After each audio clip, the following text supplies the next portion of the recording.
This is Andi Purewal for Boxing Social in association with Betfred, and I'm delighted to be joined by BJ Flores here in Las Vegas. BJ, firstly, how are you? I'm good, man. Thank you so much.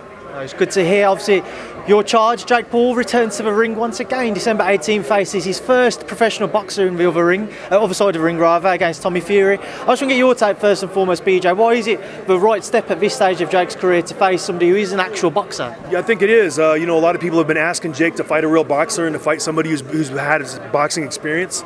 And I feel like Tommy's 7-0, Jake's 4-0. I feel like it's a great test for both guys. So I'm looking forward to the challenge, and we're very serious about being 100% prepared for Tommy Fury on December 18th. From what you've seen of Tommy's career so far and during his fights, what have you made of him? What challenges do you feel he might bring Jake now that he hasn't previously had him a ring? He's definitely going to bring him some challenges that Jake hasn't seen before. So he's got good hand speed, he's got good range, he's got good punch selection, he's quick, he's in and out. There's a lot of things that Tommy does well. So don't think we're overlooking those things. We're not. And we have a very specific game plan to take those attributes away from him. But we're looking forward to December 18th. I'm not going to give anything away, but we're just very excited to get in there with a young guy like Tommy. There's a lot of hype behind this fight. There's a lot of back and forth in the media, and the good thing about it is December 18th we're going to get in the ring and we're going to figure it all out. BJ, Jake said up on stage, and I'm sure I've heard you in a couple of huddles say you plan on stopping Tommy during this fight. You won't say when, but it seems to be towards the latter rounds.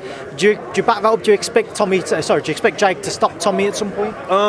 Very possible, yes, but we're going to be ready for 8 rounds. It doesn't matter. So we go in every round doing the same exact thing, working our game plan, following our game plan, trying to set him up, trying to look to walk him into separate shots. And, if we get the knockout, great. If we don't get the knockout, Jake's ready for it. It doesn't matter. There's no pressure at all on Jake for the knockout. It doesn't matter.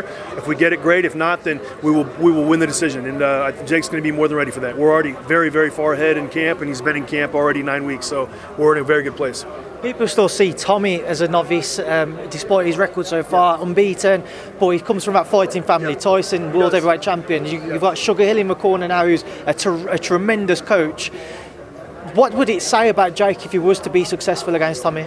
Obviously, Jake's got a good team around him. He's got a lot of solid people around him. But, Tyson is one of my favorite fighters. I think Tyson's great.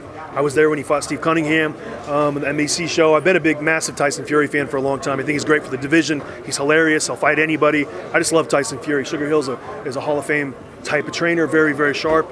His uncle Emmanuel is one of my biggest people that I looked up to when I was growing up, and just a great trainer. So it's a massive challenge in front of us, and I feel like we're doing the right things to make sure we can be victorious on December 18th, and that's really all I can say.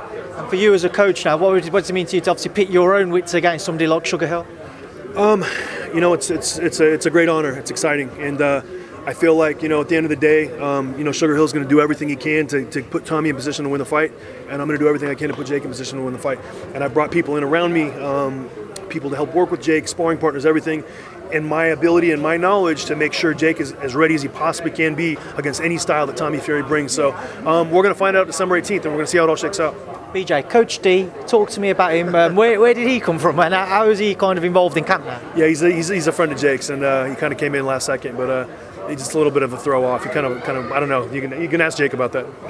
Also, just want to get your thoughts on Logan. His talks of a potential fight with Mike Tyson. Yeah. What would be your thoughts? I think it's an exciting opportunity for both guys. I feel like Mike would need a name to get him excited, and Logan would need a name to get him excited. And I feel like both guys, those names accomplish that. So I would love to see that fight. I think all the fans from both sides would love that fight, and I feel like it's going to get a lot of buzz.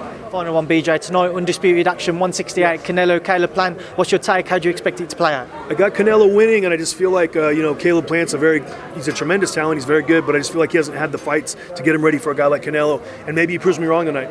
If he does, good for him. But he's got a very tough challenge in front of him tonight with Canelo. And the reason I say that is because Canelo's been fighting the best guys for a long time. He's been doing it over and over and over again. He's got a routine down, and I feel like Caleb-Plant's 3 title defenses haven't prepared him for a guy like Canelo. But I feel like it's going to be an exciting fight, and I'm going to be watching, tuning in. All right, BJ, I'll let you leave now to go and join the rest of your team. Thank you. Thank you so much, guys.